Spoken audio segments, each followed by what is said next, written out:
وہ اور وہ محسن نیکی کرنے والا ہے، فلاح پس اس کے لیے اجرہ اس کا اجر عند ربہ اس کے رب کے نزدیک ہے، ولا خوف اور نہ خوف ہوگا علیہم اوپر ان کے، ولا ہم اور نہ وہ یحزنون غمگین ہوگے۔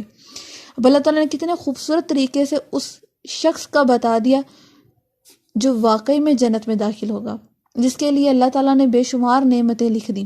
اللہ تعالیٰ فرماتے ہیں وہ شخص جو اپنا چہرہ اللہ کے لیے جھکا دے، اللہ نے کوئی حکم دیا اس نے فوراً اس کی فرما برداری کی، اس نے یہ نہیں کہا کہ یہ کیوں ہوا، جہاد کا حکم ملا تو فوراً سے سر جھکا لیا، یہ نہیں کہا کہ میرے بیوی بچے ہیں یا میں گھر پر اکیلا مرد ہوں تو میں اگر اللہ کی رضا کے لیے جہاد پہ نکلتا ہوں تو پیچھے میرے بچوں کا کیا ہوگا، نہیں، اللہ کا حکم آیا اور فوراً سے خود کو اللہ کا فرمانبردار بنا لیا، خود کو جھکا لیا۔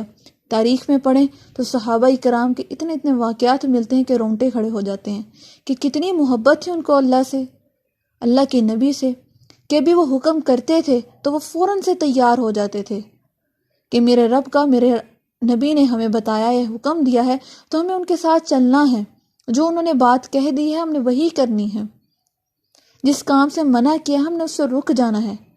تو اللہ تعالیٰ انہی لوگوں کا یہاں پہ بتا رہے ہیں کہ جس نے اپنے رب کے لیے اپنے چہرے کو جھکا لیا، اپنی پیشانی کو جھکا لیا، یہ نہیں کہا کہ ایسا میرے لیے کیوں آیا، یہ حکم مجھ پہ ہی کیوں آیا، مجھ سے یہ برداشت نہیں ہوتا، اس طرح کے الفاظ اس نے نکالے ہی نہیں۔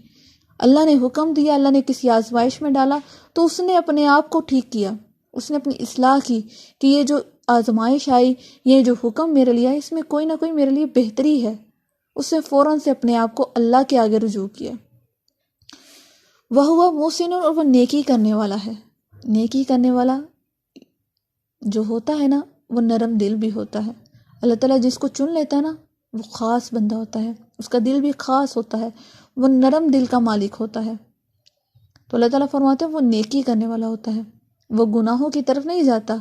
انسان ہے اگر گناہ ہو بھی جاتا ہے تو وہ فوراً سے توبہ کر لیتا ہے، اللہ کی ناراضگی سے ڈرتا ہوتا ہے کہ کہیں میرے اس عمل سے اللہ ناراض نہ ہو جائے، وہ نیکی کرنے پہ خوش ہوتا ہے، اس کا دل اطمینان پکڑتا ہے۔ تو اللہ تعالیٰ فرماتے ہیں فَلَهُ أَجْرُهُ عِندَ رَبِّهِ، تو ایسے ہی شخص کے لیے جو اس کا اجر ہے وہ اس کے رب کے پاس ہے۔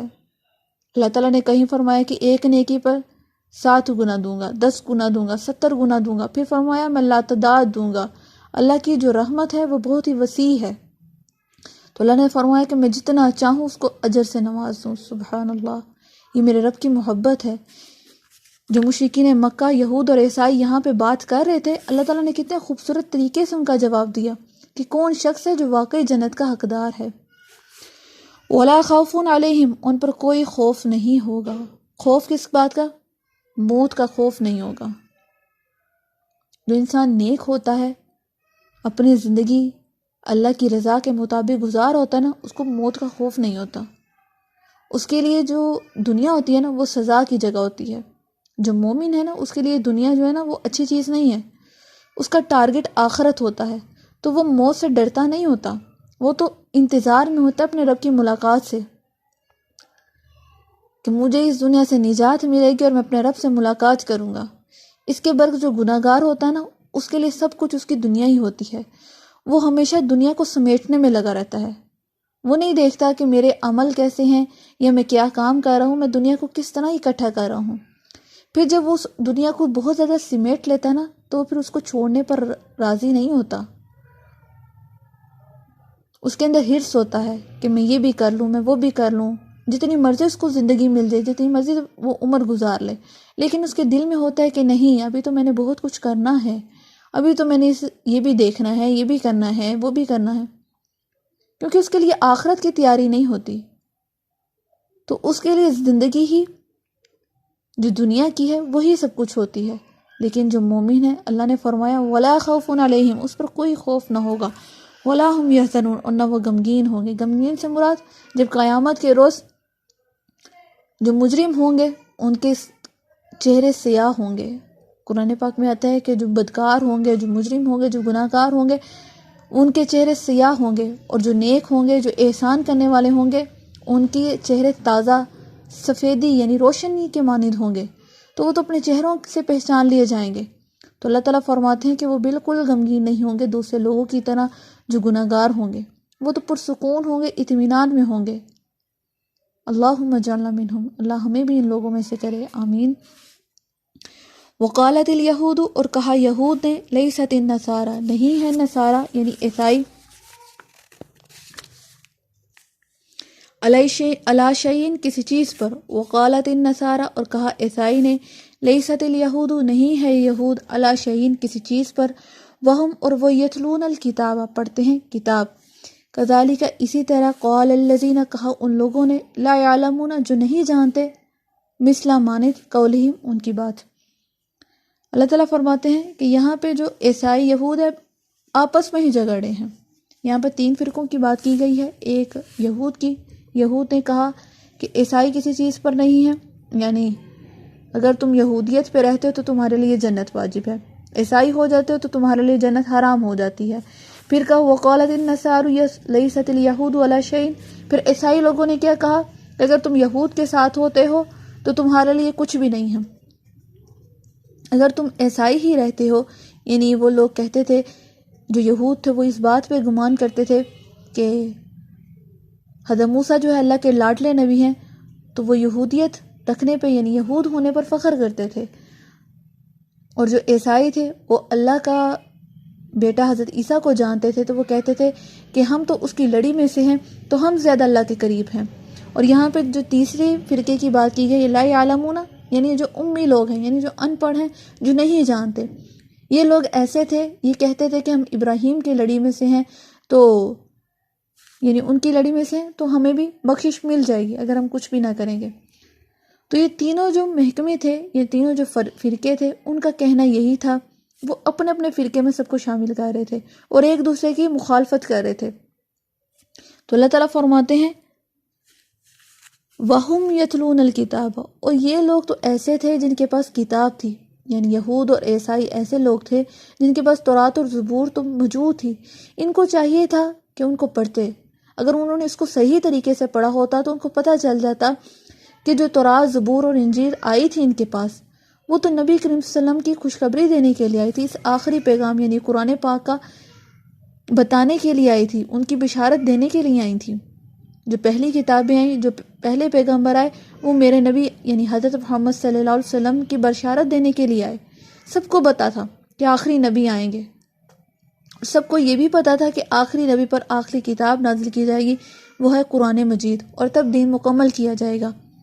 تو تورات اور زبور میں ہر چیز کو واضح لکھا ہوا تھا۔ تو اللہ تعالیٰ فرماتے ہیں کہ جو تم لوگ آپس میں دعویٰ کرتے ہو کہ یہود کسی چیز پر نہیں ہیں یا عیسائی کسی چیز پر نہیں ہیں، جب تک وہ عیسائی نہیں ہو جاتے یا یہود نہیں ہو جاتے، وَيَتْلُونَ الْكِتَابَ، تم تو کتاب پڑھتے تھے، تمہیں تو زیادہ بہتر پتہ ہونا چاہیے تھا، تمہیں تو ان لوگوں میں شامل ہونا چاہیے تھا۔ جب نبی کریم صلی اللہ علیہ وسلم نے تبلیغ دی، پیغام دینا شروع کیا، تو تمہیں تو پہلے اسلام قبول کرنا چاہیے تھا، لیکن تم نے کیا کیا؟ تم نے انکار کیا۔ اللہ تعالیٰ فرماتے ہیں اسی طرح ایک اور فرقہ تھا جس نے یہی بات کی، یعنی جو امی تھے، جو ان پڑھ تھے، جو بے دین تھے۔ فاللہ، پس اللہ یحکم، فیصلہ کرے گا، بینہم، ان کے درمیان۔ اللہ تعالیٰ فرماتے ہیں پھر ان کے درمیان فیصلہ کیا جائے گا۔ کس دن؟ یوم القیامت، قیامت کے روز۔ کس بارے میں؟ فیما، بس اس چیز کے کانو تھے، فیہی بھی، جس میں یختلفون، اختلاف کرتے۔ اللہ تعالیٰ فرماتے ہیں یہ جو تینوں لوگ ہیں، یہ جو تینوں فرقے ہیں، مشرکین مکہ یعنی جو مشرک ہیں، جو یہود ہیں، جو عیسائی ہیں، جو ایک دوسرے سے جھگڑ رہے ہیں، مخالف ہیں ایک دوسرے کے، تو اللہ تعالیٰ ان سب کے درمیان فیصلہ کرے گا۔ کب؟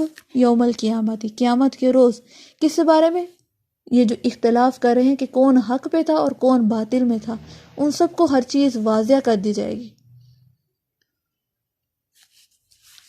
ومن ازلم، اور کون زیادہ ظالم ہے، ممن، اس شخص سے، منع کیا، مساجد اللہ، اللہ کی مسجد سے، ان یذکر، یہ کہ نام لیا جائے، فیہا، بجس میں، ان یذکر یعنی ذکر کیا جائے، فیہا، بجس میں، اسمہ، اس کے نام کا، وسعا، اور کوشش کی، فی خرابیہ، اس کی خرابی میں، خرابی یعنی ویران کرنا، بے باز کرنا۔ ابھی اللہ تعالیٰ یہاں پہ بتا رہے ہیں کہ اس شخص سے ظالم کون ہو سکتا ہے جو اللہ کی مسجد میں آنے سے لوگوں کو روکے۔ اللہ اکبر، مسجد میں آنے سے روکنا ایک بات ہو گئی. دوسرا فرمایا ان یذکر فی حسبہ، پھر یہ کوشش کرنا کہ اس میں اللہ کا نام نہ بلند کیا جائے. اللہ اکبر.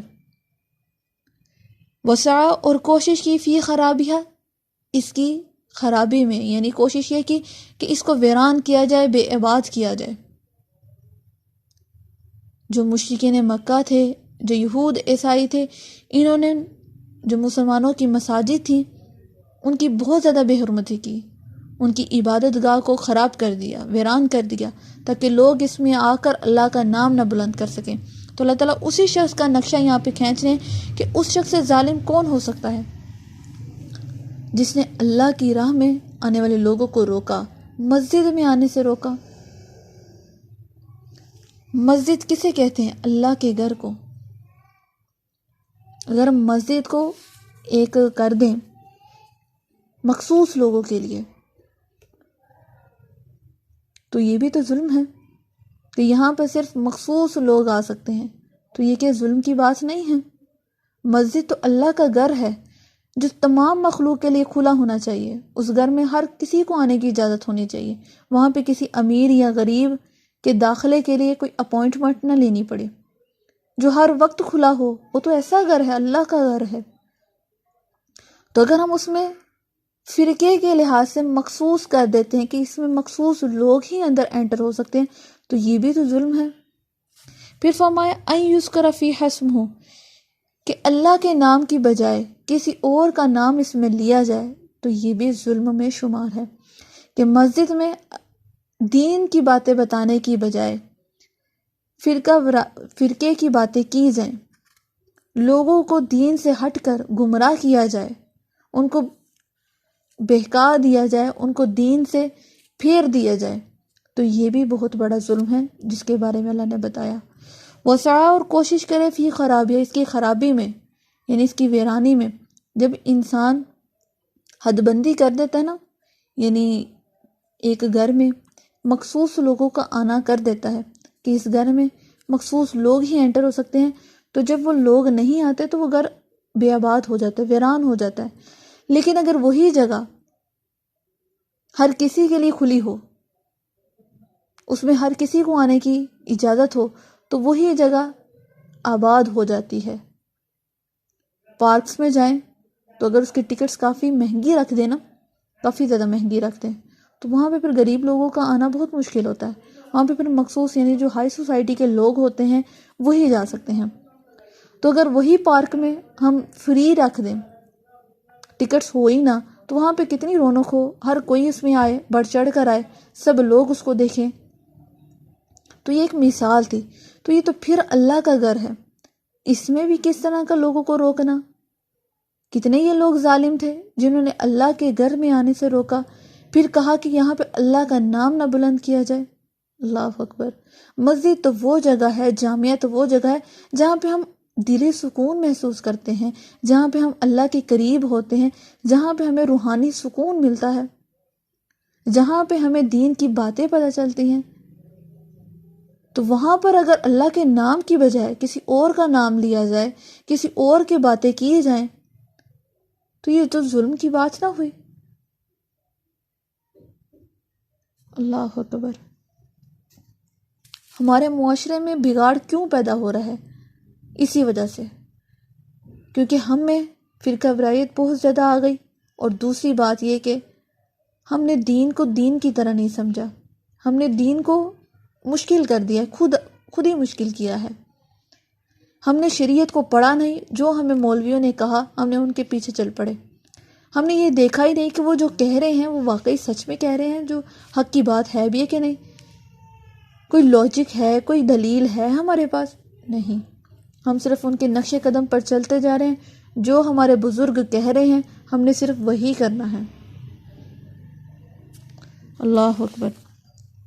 اولئک، یہی وہ لوگ ہیں، ما کانا نہیں ہیں، لہم واسطے ان کے، ان یدخلوہا، یہ کہ داخل ہوں اس میں، الا مگر خائفین، ڈرتے ہوئے. اللہ تعالیٰ فرماتے ہیں یہ وہ لوگ ہیں جو داخل نہیں ہوتے، خود تو داخل ہوتے ہی نہیں ہیں مسجدوں میں، خود آتے ہی نہیں ہیں مسجد میں عبادت کرنے کے لیے، لیکن لوگوں کو بھی روکتے ہیں، لہم واسطے ان کے فی الدنیا دنیا میں خزی رسوائی ہے، ولہم اور ان کے لیے فی الآخرت آخرت میں عذاب عظیم بہت بڑا عذاب ہے۔ اللہ اکبر۔ اللہ تعالیٰ فرماتے ہیں یہ جو ایسے لوگ ہیں ان کے لیے دنیا میں بھی رسوائی ہے اور آخرت میں بھی ان کے لیے بہت بڑا عذاب ہے۔ جو اللہ کے بندوں کو، اللہ کی مخلوق کو مسجد میں آنے سے روکتے ہیں، مسجدوں کو ویران کرتے ہیں، مسجدوں کی بے حرمتی کرتے ہیں اور وہاں پر لوگوں کو اللہ کا نام لینے سے منع کرتے ہیں، تو ایسے لوگوں کا انجام اللہ تعالیٰ نے یہاں پہ بیان کیا ہے۔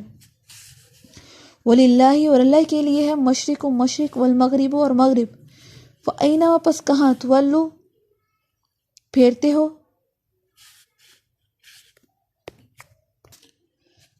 تولو منہ کرو گے، فَأَيْنَمَا پس جہاں کہیں، تولو منہ کرو، فَسَمَّا پس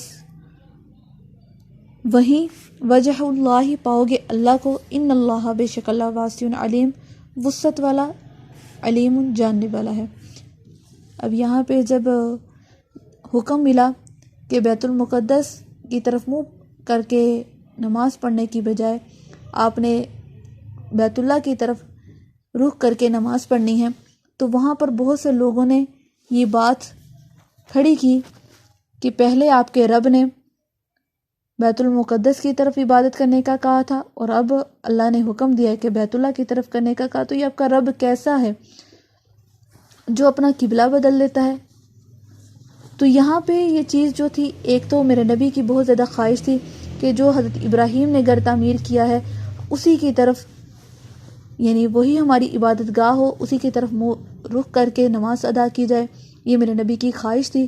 اور دوسرا یہ کہ اللہ تعالیٰ نے یہاں پر جو منافقین تھے، جو مسلمان تھے، جو خود کو مسلمان کہتے تھے، ان کی آزمائش تھی یہاں پر، کہ اللہ تعالیٰ نے جب حکم دیا تو کون لوگ تھے جنہوں نے نبی کریم صلی اللہ علیہ وسلم کی بات کو مانا اور کون لوگ تھے جو سوال کرنا شروع کر دیے۔ جو اللہ کے نبی کے سچے پیروکار تھے، جو سچے مسلمان تھے، جب اللہ کے نبی نے کہا کہ میرے رب نے حکم دیا ہے کہ ہم بیت المقدس کی جگہ بیت اللہ کی طرف رخ کر کے نماز پڑھیں گے، تو انہوں نے کوئی بات نہیں کی، انہوں نے کہا کہ میرے رب کا حکم آیا ہے تو ہم اسی طرف کریں گے جس طرف ہمارے نبی نے کہا ہے۔ تو جو لوگ نو مسلم تھے، جن کے دلوں میں ابھی ایمان اتنا پختہ نہیں تھا، اور جو انہی میں سے منافقین تھے، انہوں نے یہ باتیں کرنا شروع کر دی کہ رب کیسا ہے جو پہلے بیت المقدس کی طرف کہتا ہے اور اب بیت اللہ کی طرف کہتا ہے۔ تو اللہ تعالیٰ نے یہ آیت نازل کر دی۔ اللہ نے فرمایا وَلِلَّهِ الْمَشْرِقُ وَالْمَغْرِبُ، اللہ تعالیٰ مشرق میں بھی ہے اور مغرب میں بھی ہے، اللہ تعالیٰ تو ہر جگہ موجود ہے۔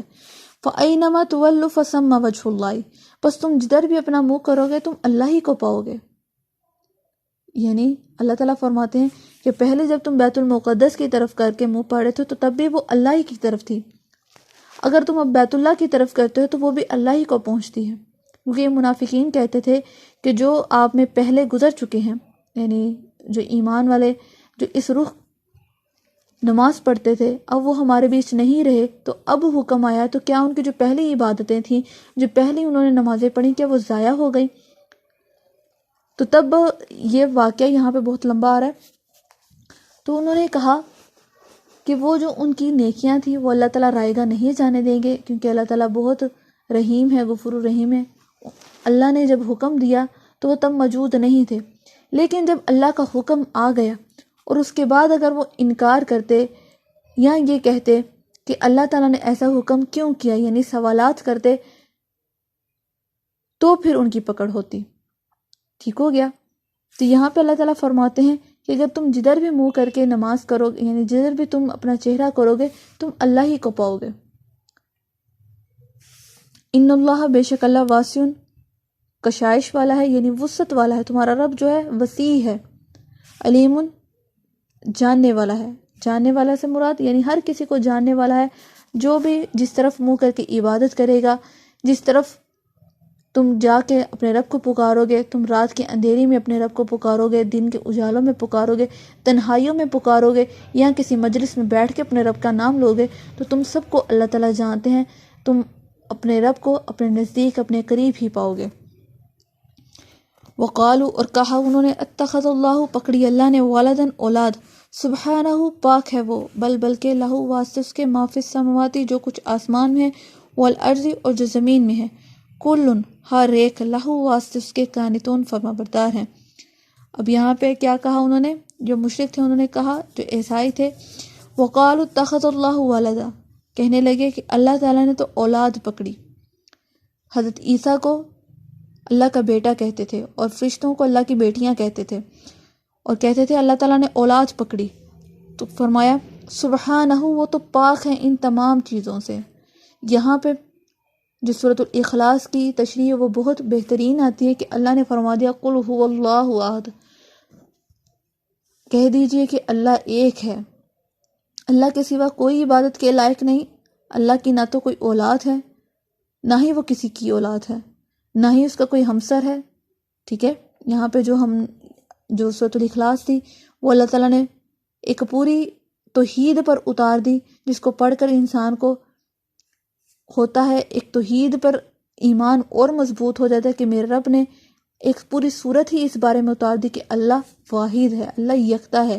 تو ان لوگوں کا یہ منہ توڑ جواب تھا کہ اللہ تعالیٰ نے فرمایا کہ جو یہ لوگ کہتے ہیں کہ حضرت عیسیٰ اللہ کے بیٹے ہیں اور جو فرشتے ہیں وہ اللہ کی بیٹیاں ہیں، تو ان سے کہہ دو لہو ما فی السماوات، جو کچھ آسمان میں ہے، والارض، جو زمین میں ہے، ہر ایک اللہ تعالیٰ کے فرما بردار ہیں، ہر ایک کو اللہ تعالیٰ نے پیدا کیا، ہر ایک اللہ تعالیٰ کی مخلوق ہے، اس میں سے کوئی بھی اللہ کی اولاد نہیں ہے اور نہ ہی اللہ کسی کا اولاد ہے۔